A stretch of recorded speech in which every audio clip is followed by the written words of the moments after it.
Welcome to the New Books Network. Hello, everyone, and welcome back to New Books in Early Modern History, a podcast on the New Books Network. I'm Jana Byers, your host, and I'm here today with Ada Palmer, Associate Professor of History at the University of Chicago, to talk about her new book, Inventing the Renaissance, out this year, 2025, with Head of Zeus Press. Hi, Ada, and welcome to the podcast. Thank you. Good morning. It's lovely to... How are you today? How's your day? Having a wonderful chit-chat about the scary librarian lady at the Marciana, which I always enjoy bonding with fellow historians about how intimidating many of the libraries are that we have to go to. Archivists are terrifying. Librarians are terrifying. Yeah, architecture is terrifying too, right? Because they let's make the grandest, most intimidating building in the world to honor how exciting the knowledge is, and then you're standing there feeling like a shrimp in front of this giant edifice, right? Actually, I have a blog post I did when I was doing my dissertation work, rating great European archives on how intimidating they were and how difficult they made it to get at books. By which metric the British Library is the worst library I worked in. It's easy to get in the door. You can just get at the books at any time. You're not scared. What's wrong with them? That's really bizarre. Yeah, they need to take lessons from, what was it? There's one in Padua that was the worst. It wasn't even till the third trip to Padua that I made it through the door, because it's a little tiny library and they don't have a website and they don't have a phone. And they're only open on weekdays from 8 a.m. to noon on days that are not the saint's day of a saint they like. And there's no official list. And the only way to contact them is to phone the lady at the tabaki shop across the street and ask her to walk over and ask the man who's a monk. And they had these 2 manuscripts I needed to get out. But the worst part is that this library, you're not going to believe, they don't have their own catalog. Their catalog is in Rome, and there are microfilms of the catalog at Oxford, Harvard, and Trinity College, Dublin. And also one place in Texas has a microfilm of the catalog. And other than that, the catalog is not actually there. So you have to come with the call numbers already written down and just pray that you're correct. And if you're wrong, you have to go back to Rome. And it wasn't until my third trip to Padua that I managed to make it in the door of this library. See its scripts. It was so bad. But I had a couple of lovely visits to Padua. I got to look at art, chill out, go to Venice because it's right there. That was nice. It's a lovely city. Libraries, why are you like this? But some of them are like, welcome, come in. We love you to look at this. Yeah. Listeners, this is the life of an historian. It's so hard. That's right. And so despite the pain of its research, this is a really fun book. It's a fun book to read. Was this a fun book to write? It was a fun book. It was a fun book in the middle. I began writing it as a rage vent during COVID. And it was originally a blog post, and then it hit 40,000 words. I'm like, okay, this is not a blog post. Yeah, no. Because so many, I'm sure you got this too, so many journalists were contacting all of us saying, if the Black Death caused the Renaissance, does that mean COVID is going to cause an economic boom? And we should all look forward to a soaring stock market? And I'm like, that question has so many problems behind it. Like, the answer is no, but beyond that, the answer is not no. The answer is deep fundamental misunderstanding of history on a scale that is hard to articulate. And I, after getting this call a dozen times, I started trying to write a blog post that would be, a good questions deserve good answers, but sometimes bad questions deserve really good answers when they're bad in deep, iceberg kind of ways. And I was trying to do that by addressing the fundamental question of this myth that there are golden ages and dark ages, which just isn't true, right? This is just totally a myth. But it's such a tempting myth. It's a myth that's really narratively satisfying. We like the idea that there are cycles. We like the idea of golden ages and dark ages. It's easy to wrap our heads around. It's very narratively convenient. You can claim that when your political party gets into power, you'll bring about a golden age. You can compare your enemies to a dark age. This is really rhetorically useful in rivalries. And so, that's why it's been so ineradicable. But you're writing a thorough answer to the question, if the Black Death caused the Renaissance, is COVID caused an economic boom, required going deep into the fundamentals of, well, we think about history this way. In fact, we should be thinking about history these different ways. At the beginning of it was rage, but once I got into the momentum, it was tons of fun to write. And, as you saw, it's woven through with tales of the archives and tales of meeting with other historians and the sort of historians at work, because it's about brewing up the history. It's not telling you this is what happened in the Renaissance. It's telling you, here's the way we make claims about the Renaissance and the way they change and why they change, and very much a snapshot of the thing that happens where sometimes people say, hey, historians, why are you rewriting history? And then we say, we're supposed to rewrite history. We're historians. It's what you hired us to do. That's our job. We wrote the first version, and now we're writing some more. Yeah. To try to have it be a unusual history in that it would very much have that veil lifted and have the voice of the historian be live and present, and the continuity of past historians and my teachers and my peers and my own graduate students all visible within it as you see us teamwork building the narratives of these times and places, and especially the narrative of a golden age, which is such useful propaganda, which is why it's so hard to dismantle. I mean, sexy historical terms, it is right up there with revolution. Which we also rarely have.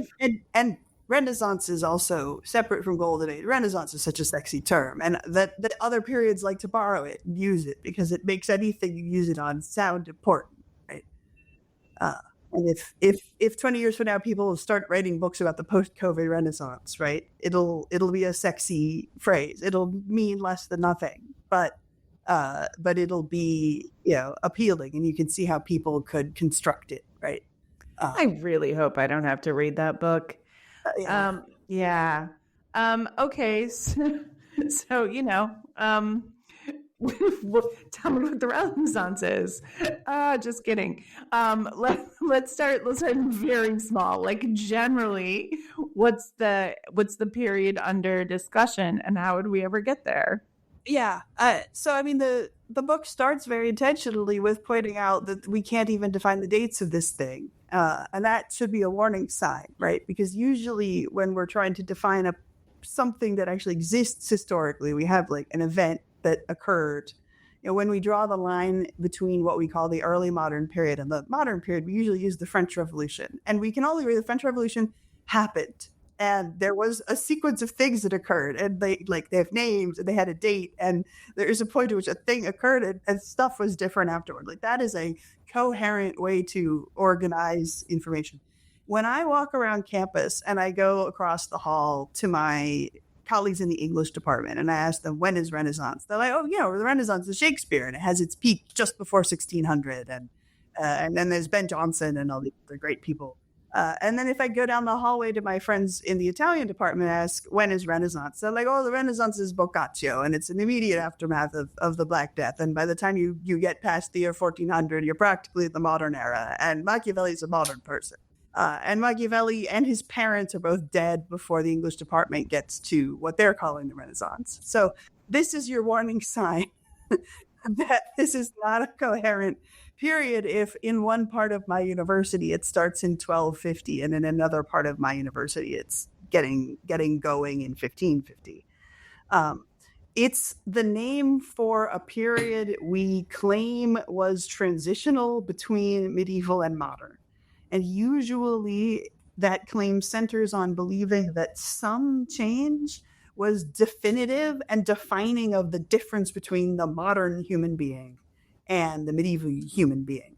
And whenever that change occurs and then spreads is the Renaissance. But depending on who you are, your answer is going to be different. And it's going to be different nationalistically. For people who study England, they're very excited by Shakespeare because he's their big guy in this period. And so he is the peak of the thing.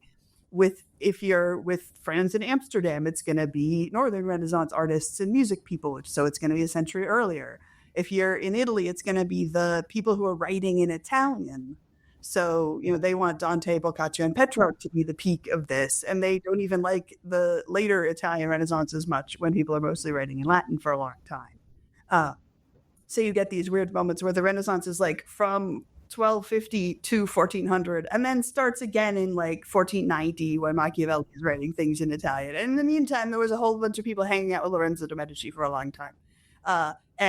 And they were also the Renaissance, but they weren't as cool because, they weren't writing in Italian, they were writing in Latin. So the more irregular these definitions get, the more transparent it becomes that this is actually a set of claims about what makes the modern world importantly good and better than the supposedly dark age that comes before it, which is why people's claims evolve and change with our vogues of stuff.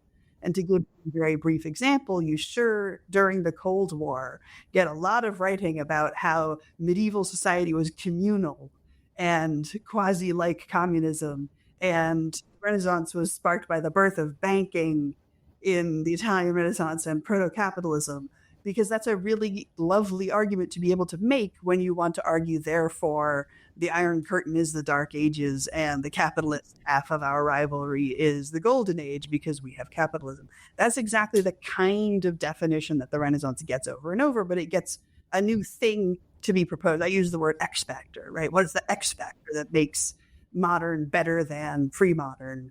It's X. And the X changes with the political focus of the moment at which it's being discussed. And this relies so heavily on the idea of a progress narrative. It used to be bad. It's going to be good. It relies very heavily on the idea that there's a Middle Ages and they kind of are garbage. I mean, like one of my favorite things, I love to play this game with medievalists because they're like, what the Renaissance? Well, do you mean the 12th century Renaissance? Right. And because the Middle Ages, according to them, last until 1550 or something. Yes. Which is a perfectly legitimate thing to argue. Like there's not a better line to draw before that than after. But the French Revolution, that totally happened. Like we can agree on. Well, that is when it's over. Yeah. But it definitely isn't Renaissance after that point. Yeah. Okay. So let's talk about as ridiculous as this idea. I mean, like, it's just periodization in general is so problematic. And it's hard to imagine like what the benefit is other than how, college course catalogs at some time. Yeah. Well, I think periodization debates make us ask each other interesting questions. And like once you've discussed where should the line be here, if you were going to draw a line, where would it be? Discovering things like that, I would say we can draw a line at 1494, but my friends in France would be like, I wouldn't draw it in 1494. I would draw it in 1491. And I'm like, these very small differences when you talk to a different historian are actually really neat. And when you come out of it, you often come out of it with a better sense both of your own biases and how the fact that you've looked at particular bits of history make them loom large for you. You haven't looked at the bits of history that your friends have looked at, and so they loom large for them.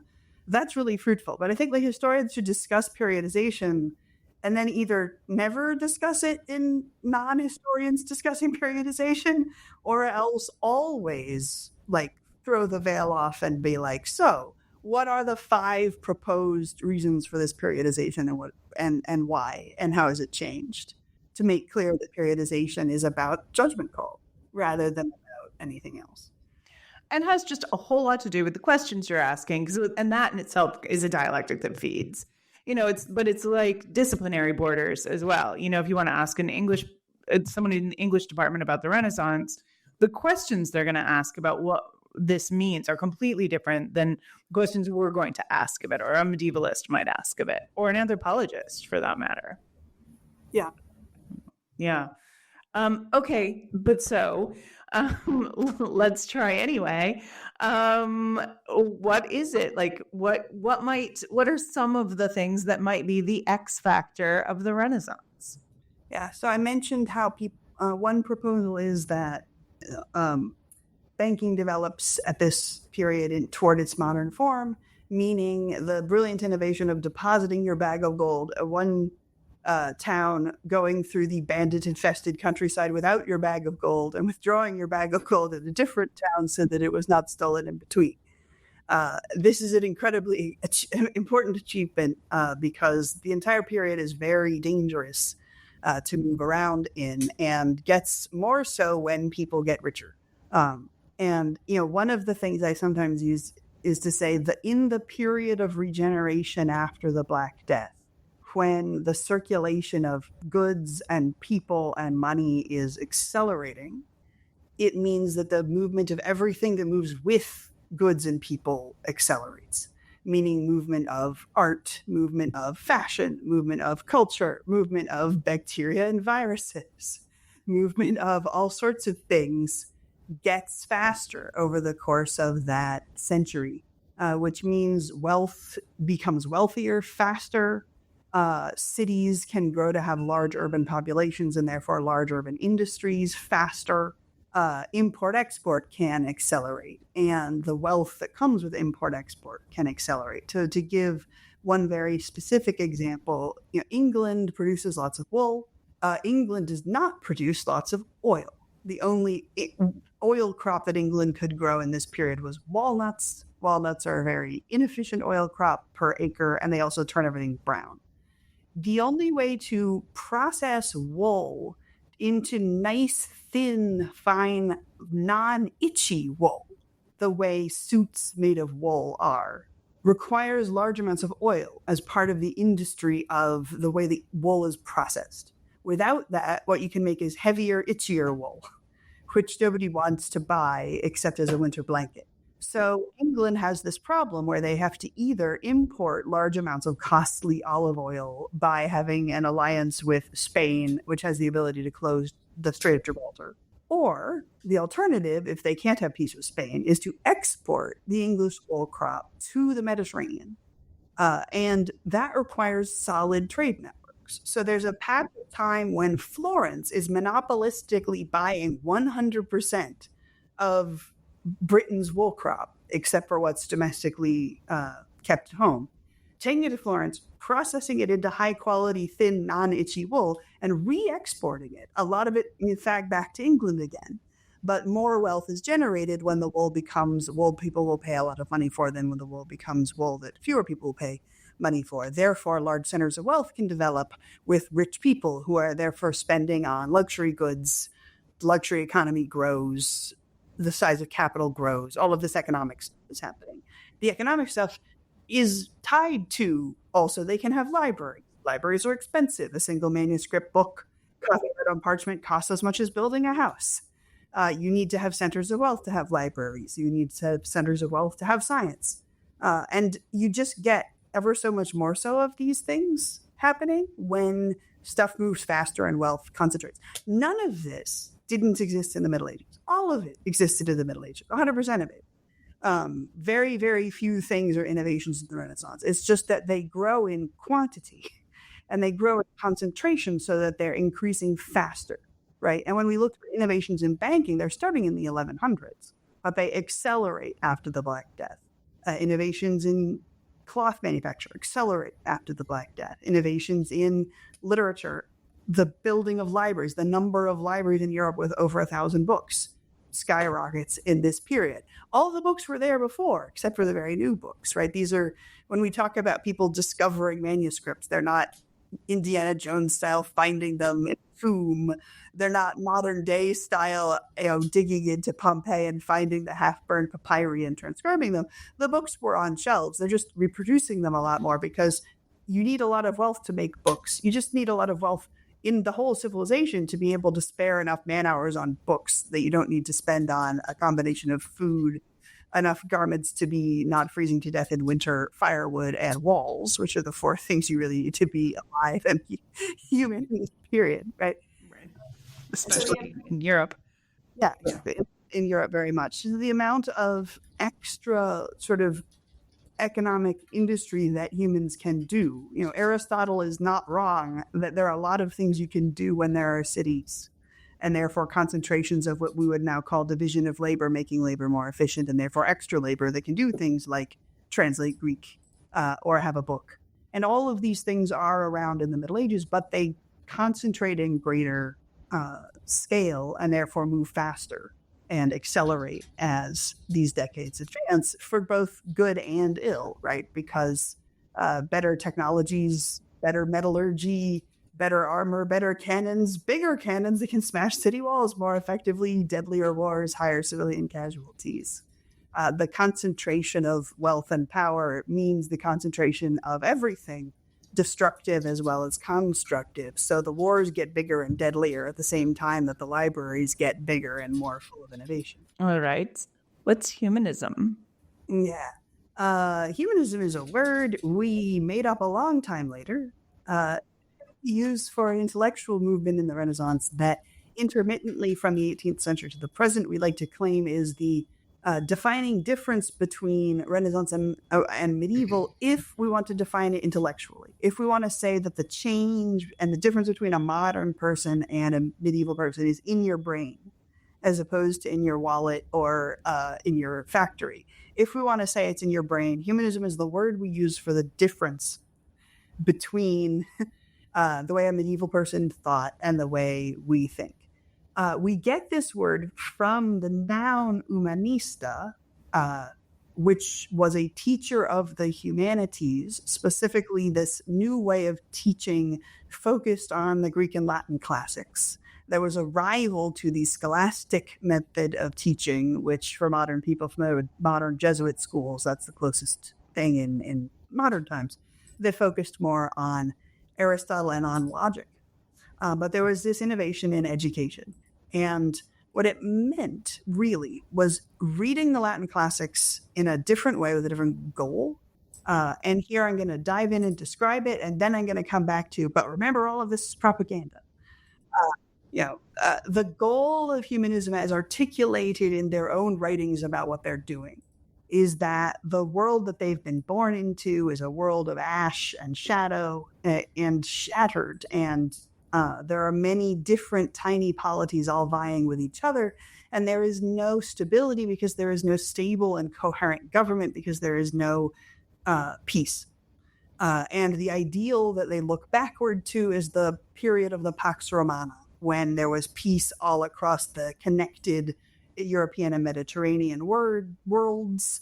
And, a human being with a bag of gold could walk in safety from the northern coast of France as far as Turkey, and know they would be moving on safe streets because the empire existed and there was peace, and therefore there could be everything else. To achieve this, they say, what we need is to reconstruct the arts of the ancients, not just linear perspective and aqueducts, but the educational system which raised Cicero, and which raised Caesar, and which raised Seneca, and which taught these noble ancients to be patriots, to put the good of the city and the good of the state before their own, to see themselves as servants of their people. And here, the Italians are very much thinking of their giant Guelph-Ghibelline faction feud and all of their smaller faction feuds. They've been living in the plot of Romeo and Juliet for 300 years. In what Guido Ruggiero very aptly calls Italy's 300 years war, when what is Romeo and Juliet? It's two families, both alike in dignity and their belief that stabbing each other in the street is more important than whether Verona is okay, and are perfectly happy to depopulate the city of Verona if need be in order to keep stabbing each other and biting their thumbs at each other in the street. That really did happen a lot, and there was an enormous amount of bloodshed, and a lot of the time the two families kill each other until either one is dead or one of them is teaming up with the prince and massacres the other one, or both of them get massacred by an outsider, but none of them particularly cares about the good of Verona, unlike how Cicero talks about the good of Rome. So they want to make young Romeo and young Juliet and young Tybalt and young Mercutio grow up in a class where they are reading Cicero talk about the importance of service to the state, the importance of the good and stability of the city.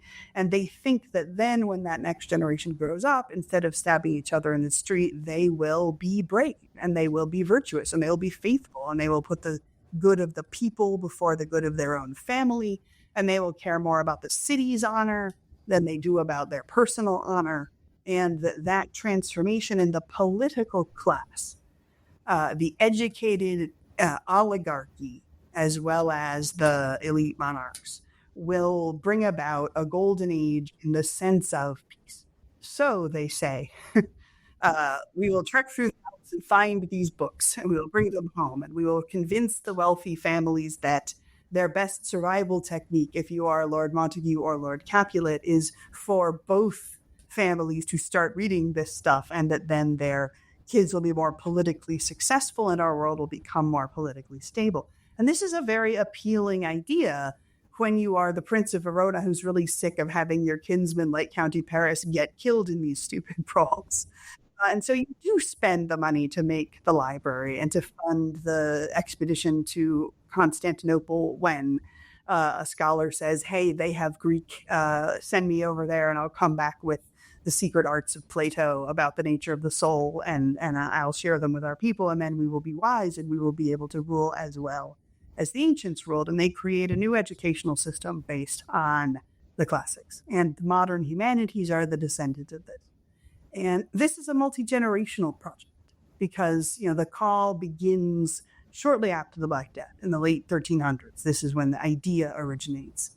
And then it takes a generation to find these books and trek across and assemble libraries and get Greek, which they didn't have. The East had Greek, they didn't. And then it takes the next generation to have the tutors grow up with Latin and Greek, so they're really quite fluent at it and good at teaching it. So then it's really only the third generation where we've fully embodied this experiment, and the equivalents of Romeo and Juliet and Tybalt are indeed growing up with Cicero and Caesar and Homer.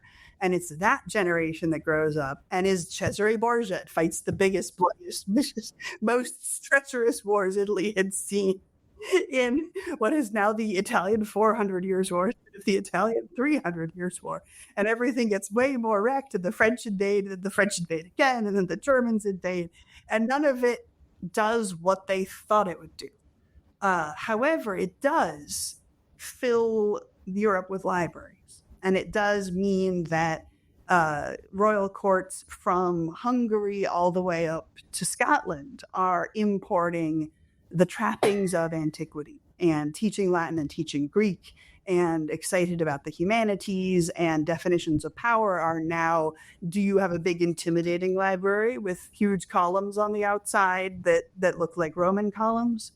And they've created a new educational system and a new language of power, an architectural and artistic language of power, as well as another one. And this is why, Capitol buildings from America to Kenya have Latin mottos on them, because this becomes a language of power in this period that then gets exported and is legible everywhere that Europe's footprints have fallen.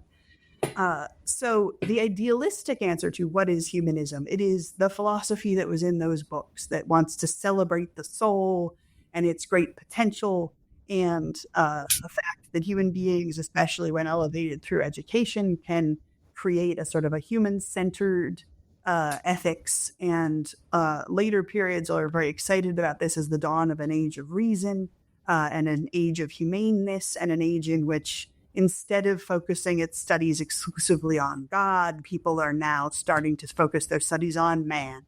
And man is stepping forward to take his primacy of place. And people often quote this famous line from Pico della Mirandola's Oration on the Dignity of Man, being unwilling to accept second place in the universe, let us vie with the angels in dignity and glory.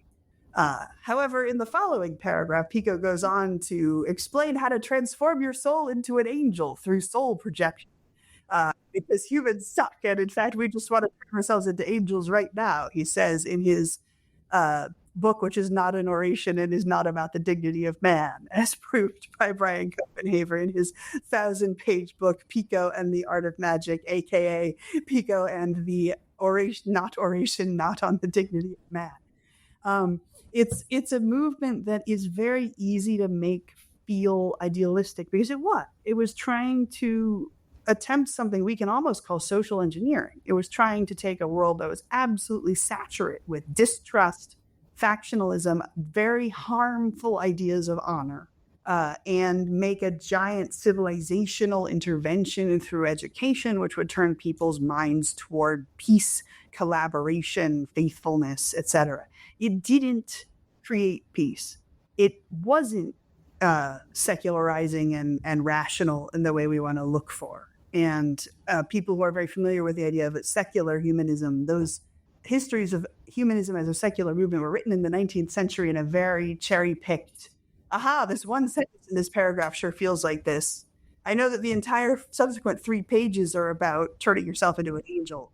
But clearly those were just him propagandizing in order to protect himself from the Inquisition. And the one sentence he really meant was the one sentence that says the thing we're looking for. The more we look at it, the more these guys weren't irreligious. They were deeply spiritual, almost all of them. Some of them were irreligious. Machiavelli was irreligious. We love Machiavelli. But most of them were deeply spiritual in a wacky, totally new, innovative, different from the normal religion of their day way, in which they're using Plato to project their souls out of their bodies and transcend time.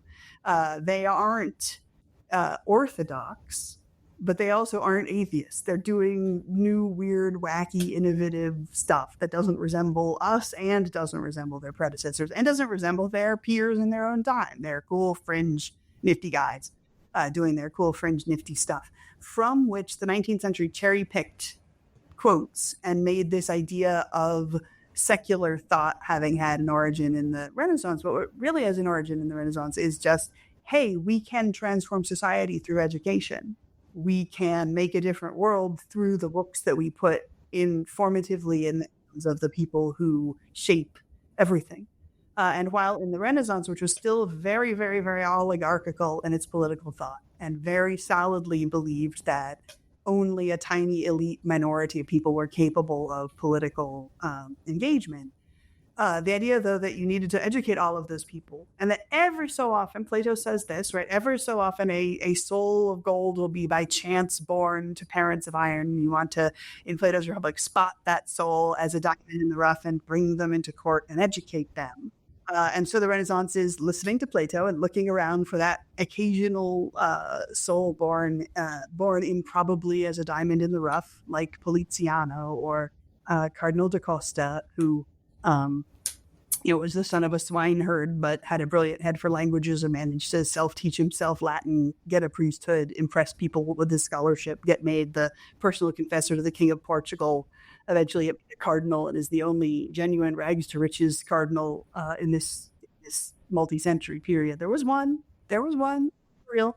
All the others were propaganda, but there was him. He was cool. It feels like we want this to be a democratizing project. It's not, but it's what we need before a democratizing project. Because in order to get to everybody is equally educable, everybody can rule, we can have democracy, you need to first get to anybody could be bored with the capacity for political thought. We should look around and educate everybody who has the capacity for political thought. And before you get to that, you have to get to educating the political classes affects the world. Educating the people who have power and make political decisions is important. Education can change the world. And if there's a real transformation, it's this idea of let's make a major intervention in the educational system that will change the world. And we see the descendant of that in the Enlightenment in the 18th century and the foundation of places like the US, when they say, if we want to have democracy, we have to have universal education. We have to have an educated populace. If we do, they can all participate in politics so we can have functional democracy. That is the fourth level step that you can't get to without the first level step of what if revolutionizing the educational system could revolutionize the world. That's what the Renaissance was really doing. And then humanism is our propagandistic transformation of this into something loftier sounding than the fundamentally more important revelation that how you educate humans affects how humans govern themselves. So you've mentioned the 19th century a couple times. Yes. What's the importance of the 19th century for this? Yeah, well, I mean, the 19th century is the secret bad guy in all our histories of everything, right? It's the worst century ever. It's the worst century ever. various people are going to try to argue for the 20th, but You're not right. It is the 19th. 19th century is the true villain of all stories. And even within historians, when we talk about historiography, the history of histories, the 19th century is a villain there for much the same reason it's a villain in a lot of other ways, which is nationalism. Right? The 19th century is the moment when everyone thinks nationalism is the best thing ever. And that what will bring humanity to its great blossoming is for every nation and people to have its own polity and embrace its own, zeitgeist and spirit of its people and bring it to its maximum, expelling and oppressing any other populations it might be mixing with. And so the 19th century is a moment when lots of European powers first, and in imitation of that, other powers, because you have to do what Europe is doing or Europe won't take you seriously, decide to construct their own antiquities and their own histories. And they're very interested in claiming glorious pasts for themselves. And so a lot of histories are written in this period with the explicit, not just the implicit, but the explicit motive of celebrating a particular nation and a particular nationalism. This is how you get the Italian Renaissance being a separate noun from the Northern Renaissance or the French Renaissance, even though this is nonsense to draw lines between, because people are going back and forth and back and forth and back and forth all the time between these courts. And there's nothing that's happening in London that isn't also happening in Paris and in Hungary. Everything is going back and forth all the time. That's how the world of diplomacy works. But nationalism means that we talk about what is the defining characteristic of our Renaissance, not the Renaissance next door. And nationalism is also much of why we really want to have a dark age and a golden age, so that we can then claim that whatever we're doing is the continuation of the golden age, which is where you get these wild histories where Germany or England will have their justification of how, the Renaissance began and things were great. And then something bad happened. And then the true successors to the Renaissance are Berlin. And you're like, Berlin is not actually the same. Italy's right there. It's still doing the things that come after the things it was doing. Then they're like, no, Italy ceased to exist as of the French invasion of 1512 or whatever it is. And we're all very sad. We have to mourn the spirit of Italy, but it was crushed by Catholicism, which somehow Italy suddenly was Catholic in 1512, despite not having been Catholic before that. We're going, what? But they'll have these weird justifications for how, the spirit of humanity blossomed in Renaissance Florence and Venice until it was crushed when the country we hate next door, usually France or Spain, messed up Italy. And therefore, the true successors to the Renaissance are now flourishing here in Amsterdam or wherever it is that you are, that you can claim is the continuation of, and is the new Florence or the new Rome or the new Athens. And all of them do this. England does this, Scotland does this, Russia does this. They all have these constructions about how they are the new continuation of this golden rejection of the Dark Ages, and therefore implying that all of their neighbors are the Dark Ages. So this period actively goes to history to construct the glorious present and to find the beautiful golden stepping stones via which humanity got to the wonders that are them right there. And so their way of cherry picking history creates these nationalist histories, which have so many different kinds of problems in them. It's not just that they are racist. It's not just that they are justifying imperialism. They're also just messing up dates and claiming that, this war basically didn't happen, but this other war was extremely important because this other war makes our history have the shape we want our history to have.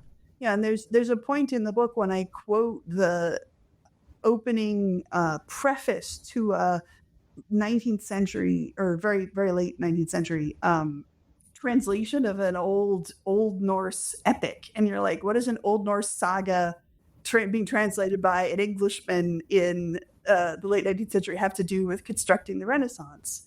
But the whole preface is about how tragic it is that, schoolboys today who naturally have memorized everything about Plato and Cicero don't know the names of the name you've never heard of these different Icelandic people, and how vital it is that they be remembered too, because this is the glorious golden age that is the past of Northern Europe. equivalent to Cicero and Caesar. And you're like, okay, you can have like, this is the past of Northern Europe. That's great. Why do you want it to be equivalent to Cicero? Just have your own past. You don't need to turn it Cicero and Caesar. You can just have it. But the answer was you couldn't, because the Renaissance was so effective at propagandistically going from everything was terrible, we need to read Cicero, to unless you read Cicero, you're no one and you're not civilized. Unless you have busts of all the Roman emperors at your court and a pediment on your building, you're nobody. That you get as far by the later Renaissance and the imperialist period as, because we had Greece and Rome, we are civilized. And the rest of the world, which didn't, is therefore uncivilized, and we don't have to take it seriously. Only those people who will speak the language of power that antiquity became would be listened to. And this is why one of my academic siblings, meaning same dissertation advisor, Stuart McManus, has a big chunk of his dissertation, which is looking at orations in Cicero-style Latin written by Aztec nobles under Spanish and Portuguese rule, articulating the nobility of their glorious ancestors in the Aztec Empire by comparing them to ancient Rome. Because if you did it that way, the conquerors had to take you seriously and would listen and would give you some rights within their empire, because you were speaking a language of power that they were persuaded by. And they weren't persuaded by your native language of power. They were only persuaded by that one. And so you do build Capitol buildings with pediments and put Latin mottos on them to communicate with what Europe is doing in the 18th and 19th centuries. You need that. And for anyone familiar with Eddie Izzard's brilliant bit about imperialism, where somebody shows up and says, "I claim this land for Spain," and the person says, "This land is mine. We're already here." He says, "Well, do you have a flag?" "No flag, country." Which is very much how the 19th century worked. But it was also very much, well, do you have columns and pediments? No pediment, no culture. And that's a big part of how the 19th century justifies its destruction of so many other cultures. But it's also doing this to itself internally, right? Everything that Europe is doing to bully and belittle the cultures beyond Europe, Germany is also doing to France, and France is doing to Germany, and both of them are doing to Spain, and Spain is trying to do to them.